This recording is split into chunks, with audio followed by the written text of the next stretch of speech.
السلام عليكم ورحمة الله وبركاته. الحمد لله رب العالمين، والصلاة والسلام على أشرف الأنبياء والمرسلين وعلى آله وصحبه أجمعين ومن تبعهم بإحسان إلى يوم الدين. أما بعد، اللهم لا علم لنا إلا ما علمتنا إنك أنت العليم الحكيم. ربنا زدنا علما وارزقنا فهما. Hadirin jamaah Masjid Baitur Rahman yang saya muliakan, bersyukur kita kepada Allah Subhanahu wa taala hendaknya menjadi hal yang paling kita prioritaskan dalam kehidupan kita sehari-hari.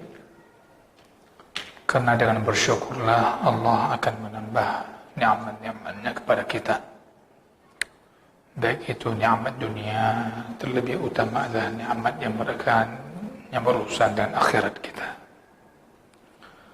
Hadirin berbahagia, kita masih pada pembahasan pesan Rasul sallallahu alaihi wasallam, nasihat dan ajaran Rasul kepada Ibnu Abbas radhiyallahu an, yang ini merupakan sekaligus pesan dan nasihat beliau kepada umatnya sekalian,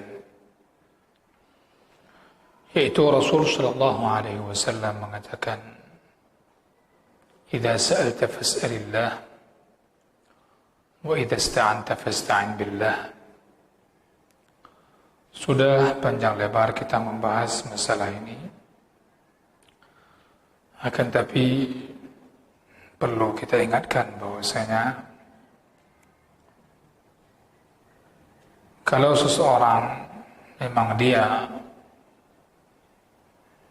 mengenal Allah Subhanahu wa taala, maka dia tidak akan meminta kecuali hanya kepada Allah.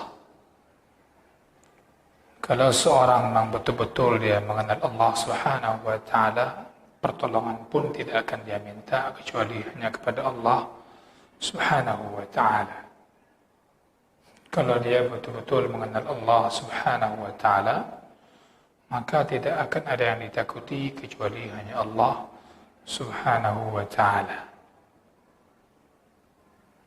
Jemaah yang saya muliakan,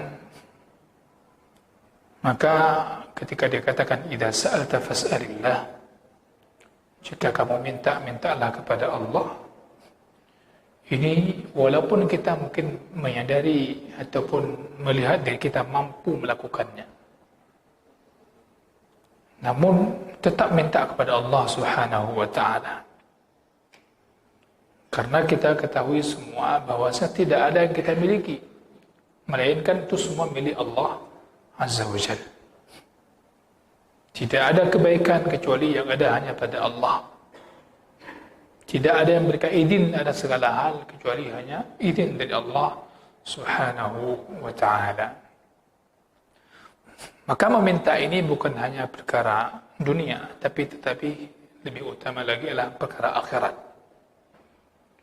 Artinya ketika kita mau salat, mintalah tolong itu kepada Allah Subhanahu wa ta'ala agar kita dibantu, agar kita diberi kekuatan untuk bisa melaksanakan salat.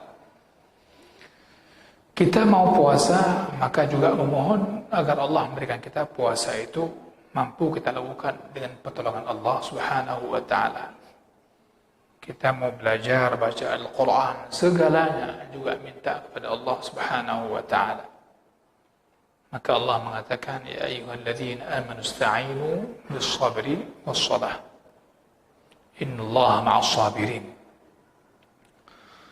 Maka inti hadis ini adalah pada kalimat berikutnya, wa'alam anna al-ummata law ijtama'at 'ala an yanfa'uka bi syai'in lam yanfa'uka illa bi syai'in qad katabahu Allah lak, wa in ijtama'u 'ala an yadurruka bi syai'in lam yadurruka illa bi syai'in qad katabahu Allah 'alaik.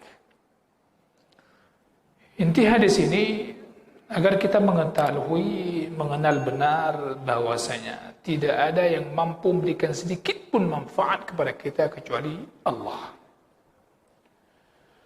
Dan tidak ada yang mampu memberikan mudarat kepada kita kecuali hanya Allah Subhanahu wa taala. Bukankah kita setiap hari menyaksikan tidak ada manusia yang mampu menolong saudaranya daripada kematian? Ada enggak yang bisa menolak agar tidak mati dia? Ya. Adakah seseorang sehebat apapun kekuatan dia, keilmuan dia, misalnya di bidang kesehatan, mampu enggak dia menolak agar dia tidak mati? Itu sudah cukup menjadi bukti bahwasanya diri kita ini sangat tidak memiliki apa-apa. Yang memiliki kekuatan, kekuasaan, jabatan, tidakkah kita melihat mereka telah tiada jabatan hari ini? Ataupun bahkan mereka sudah sangat takut, sisa jabatan mereka tinggal 2 tahun, setahun lagi. Takut. Jadi kira-kira di mana letak kehebatan kita manusia? Tidak ada. Maka di sini perlu kita menyadari kekuatan kita adalah ketika kita bersandar kepada Allah Azza wa Jalla. Bukankah ketika hayya 'alas shalah, hayya 'alas shalah, disunnahkan kita mengatakan la haula wala quwwata illa billah. Tidak ada kekuatan daya upaya dari kita kecuali kalau Allah Subhanahu wa taala kita berikan kekuatan mampu melakukannya. Hayya 'alal falah dan seterusnya. Hadirin saya muliakan, maka sabda Nabi SAW beliau mengatakan wa'alam annal ummah. Di sini ada perintah untuk kita berilmu. Wa'alam, ketahuilah. Di sini ada perintah agar kita untuk belajar mengetahui. Untuk tahu itu butuh belajar, dan belajar itu proses agar kita tahu apa yang diperintahkan. Wa'alam annal ummah. Kalimat wa'alam ini menunjukkan ilmu itu sangat penting. Belajar untuk mengetahui sesuatu yang Allah perintahkan, yaitu dengan cara mencari ilmu, mempelajari ilmu. Dan ilmu yang paling agung, ilmu yang paling mulia adalah ilmu mengenal Allah Subhanahu wa ta'ala. Ilmu mengenal perintah-perintah dan larangan Allah Subhanahu wa ta'ala. Yaitu ilmu yang bisa mewariskan rasa takut kita kepada Allah Subhanahu wa ta'ala. Itulah yang dikatakan ilmu yang bermanfaat. Ilmu yang mendorong seseorang kepada amalan. Itu ilmu yang bermanfaat. Jadi bukan kompetensi keilmuannya, dia mengetahui, menghafal atau dan seterusnya dalam banyak hal. Tidak.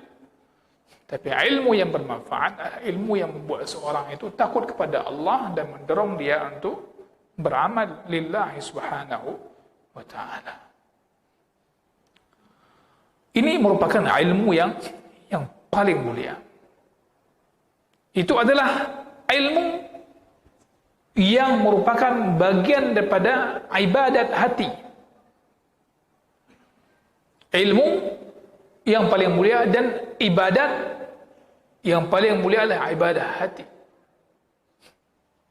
Dan inilah perkara yang paling besar yang akan membantu seorang hamba terhadap musibah yang dialaminya ketika di dunia.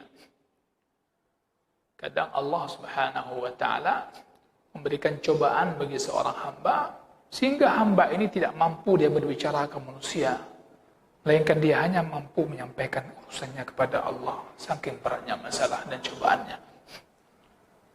Ada kalanya Allah Subhanahu wa ta'ala memberikan cobaan, sebuah ujian kepada seorang hamba, sehingga hamba itu dia tidak mampu mengatakan masalah yang dialaminya kecuali hanya kepada Allah Subhanahu wa ta'ala, saking beratnya cobaan. Urusan bagaimana masalah tersebut, bagaimana kesudahannya, dia tidak mampu menyampaikannya kepada orang lain kecuali hanya kepada Allah. Maka jangan pernah berhenti meminta kepada Allah, karena Allah tak pernah berhenti memberikan kepada hamba-Nya. Ya. Masalah apa yang kadang kita alami, tidak mampu kita ucapkan kepada manusia, namun hanya mampu kita sampaikan kepada Allah Subhanahu wa ta'ala. Karena kita penuh keyakinan manfaat dan mudarat yang bisa menolong itu hanya Allah Subhanahu wa ta'ala. Maka ini mengikuti bagian daripada ibadah hati yang sangat mulia, yaitu sangkaan hamba. Ya, baiknya sangkaan seorang hamba kepada Allah Subhanahu wa taala. Ana 'inda dhanni 'abdi bi. Aku menuruti sebagaimana prasangka hambaku kepada aku. Maka hendaklah dia berprasangka bagaimana dia menyangka, ya, bagaimana dia memahami Allah Subhanahu wa taala akan melakukan terhadap segala urusan dia. Hadirin saya muliakan, maka ketika kita berdoa, misalnya saya pernah menyampaikan hal ini, ketika kita berdoa kepada Allah, bermunajat kepada Allah, inti yang paling besar bukan ucapan kita. Inti yang paling besar bukan angkat tangan kita. Namun inti yang paling besarlah sangkaan kita kepada Allah Subhanahu wa taala kita ketika mengucapkan doa-doa itu, kalimat-kalimat itu. Bagaimana kita bersangkaan kepada Allah Subhanahu wa taala? Ini makna ana 'inda dhanni 'abdi bi. Dalam hadis sanad yang sahih dari Ibnu Hibban dari Wathilah radhiyallahu anhu, beliau mengatakan, in dhanna bi khairan falah wa in dhanna syarran falah. Jadi kalau hamba ini dia berbaik sangka kepada Allah, nah, sangkaannya baik, maka itu kebaikan akan diperoleh bagi hamba tersebut. Jika sebaliknya keburukan, maka juga dia akan mendapatkan sesuai dengan dia sangkakan. Hadirin saya muliakan, maka hendaknya kita mati pun mati dalam keadaan husnudzan kepada Allah Azza wa Jalla. Nah, seseorang nanti akan dibangkitkan ketika dia di hari kebangkitan, akan dibangkitkan sesuai dengan bagaimana dia ketika mati. Bagaimana keadaannya dia ketika mati. Maka jemaah yang saya muliakan, husnudzannya seseorang kepada Allah Subhanahu wa taala itu merupakan bagian daripada bagusnya ibadah seorang hamba kepada Allah Subhanahu wa taala. Maka ada manusia kadang mengucapkan kalimat yang buruk, iaitu menunjukkan buruk sangkaan dia kepada Allah. Dia mengatakan, tak temayang hari, yang temayang ada temayang, temangan lu encik kau rezeki. Ini saking buruk sangkaan dia kepada Allah. Karena yang kepila rezeki yang cuma yang dalam kanut, yang ada rezeki. Yang jika jajak, dengar, jika pergahabarnya, hanya enggak rezeki kan. Tapi pu yang jika kita gulang kanut, alian jika bah lawan yang kena rezeki kan. Jadi hanya beda dengan awaknya yang bawah kaki. Begitu memang keadaan seorang yang hatinya sudah buruk sangka kepada Allah, sehingga kehidupannya pun buruk bagaikan melebihi binatang. Hadirin yang saya muliakan, maka penting ya husnudzan itu kepada Allah Azza wa Jalla. Maka barang siapa yang baik sangkaannya kepada Allah, maka akan baik pula ibadahnya. Akan baik pula sangkaannya ketika dia menyembah Allah Subhanahu wa taala. Artinya bagaimana? Misalnya idza sa'al, jika dia berdoa minta kepada Allah, dia yakin Allah akan menjawab doanya. Dia yakin. Dia yakin. Penuh keyakinan. Dia minta kepada Allah, yakin Allah pasti akan memberi. Itu baik sangkanya kepada Allah. Ketika dia salat, dia bayar zakat, dia puasa, dia haji, dia berhusnudzan, dia yakin Allah Subhanahu wa taala, sangat berharap dia doanya pasti dikabul, ibadahnya diterima oleh Allah Subhanahu wa taala. Dalam segala hal dia baik sangka kepada Allah. Ketika Allah berikan ujian, cobaan kepada dia, dia pun berbaik sangka kepada Allah Subhanahu wa taala. Maka penting, yang baik sangkaannya, maka akan baik pula amalannya. Ya, yang baik dia sangkaan kepada Allah, akan baik pula ibadah dia kepada Allah Subhanahu wa taala. Hadirin yang saya muliakan, maka ini maqam, ya, tingkatan yang paling tinggi ketika seorang husnudzan, dia berbaik sangka, yang mana hal itu memuliakan Allah Subhanahu wa taala dengan ibadah kepadanya. Ya. Maka kalau seandainya dia bangun salat malam, puasa di siang hari, ya, kemudian dia pun tidak akan melihat, ya, tidak akan melihat kepada ibadahnya, dia memperhatikan kepada ibadahnya, dia tidak akan tertipu. Dia melihat bahwasanya semua nikmat itu adalah dari Allah Subhanahu wa taala. Maka dia akan merasa dirinya sangat kurang, sangat hina. Ya, bagaimanapun keadaan dia merasa dirinya sangat punya kekurangan. Enggak melihat ibadahnya sehingga dia tertipu. Lulus sembahyang malam, tapi lumayan tahajud. Sunat fajar enggak pernah tertinggal. Puasa Senin Kamis, kemudian Ayyamul Bid. Subhanallah, saya baca Quran setiap hari, khatam 3 hari sekali 30 juz dan seterusnya. Sedekah ada. Ya, dia tidak akan memandang amalannya itu.